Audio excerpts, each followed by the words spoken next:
Okay po, isang mapagpalang umaga po sa ating lahat. Ngayon pag-usapan naman po natin yung John chapter 1 verse 1 na sinasabi ng karamihan na ito ay nakatukoy kay Hesukristo or Yeshua.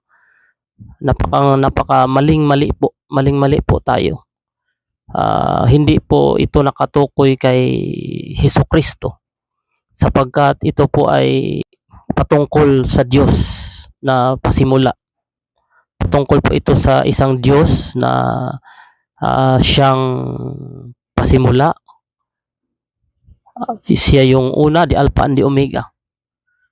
Sabi po sa John chapter 1 verse 1, in the beginning was the Word, and the Word was with God, and the Word was God.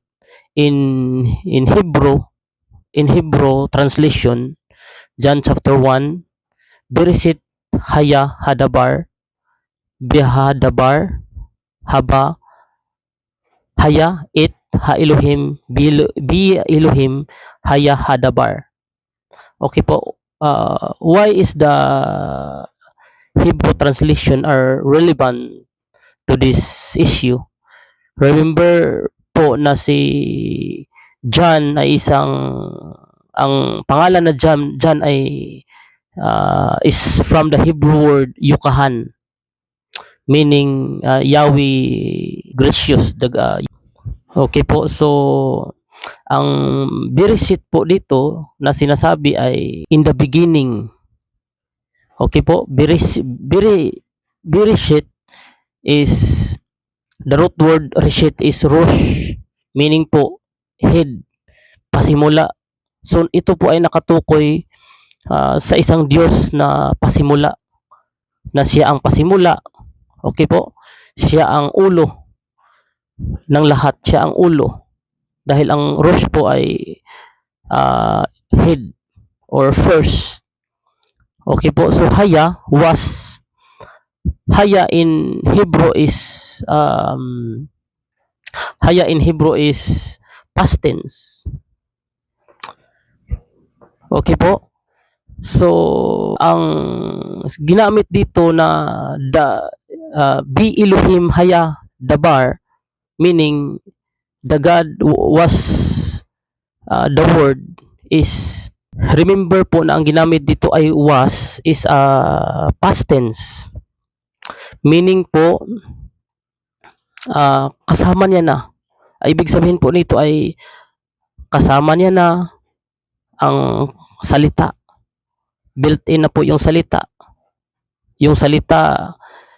sa pasimula, yung salita kasama niya na, siya na po yung, kumbaga po, example, built-in na po yun.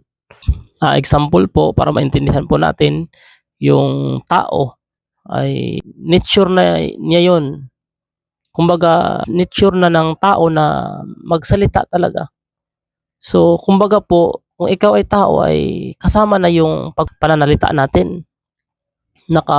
Kasama na, kumbaga, built-in na. Naiintindihan po natin? Logically po, hindi po natin kayang paghiwalayin yung salita at saka Diyos kasi built-in na po yun. Okay po? So, ang tinutukoy po dito ay ang Diyos, hindi po si Jesus. Okay po? So, was ang ginamit dito, past tense. Hindi naman sinabi dito na the God is word, the God is the word. Was po ang ginamit po dito. Hindi naman sinabi na the word is God. In the beginning was the word, and the word was with God, and God was the word. Hindi naman sinabi na the God is the word. Built-in na po yung salita, isa siyang Diyos. Napakapangit naman po kung isa siyang Diyos at tapos hindi makapagsalita. Wala pong pagsalita, dabar, wala pong word. So kasama na po yun yung pagka-Diyos niya. Okay po.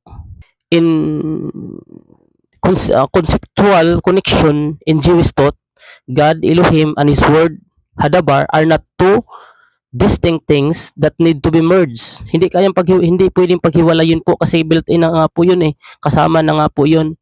The word is the way God interacts with the world. God speaks the universe into existence through His dabar in Genesis chapter 1. Okay po, so madali lang po intindihin kapag naunawaan po natin yung binabasa natin. Kasi karamihan po ay iniisip natin na ito po ay si Jesus. Sapagkat hindi po si Jesus ang tinutukoy dito. Ang tinutukoy po dito ay ang pagka Diyos ng Ama, na ang Diyos ay ang pasimula, the Alpha and the Omega. So sa susunod na video po ay pag-usapan natin yung John 1:14. See you in my next video.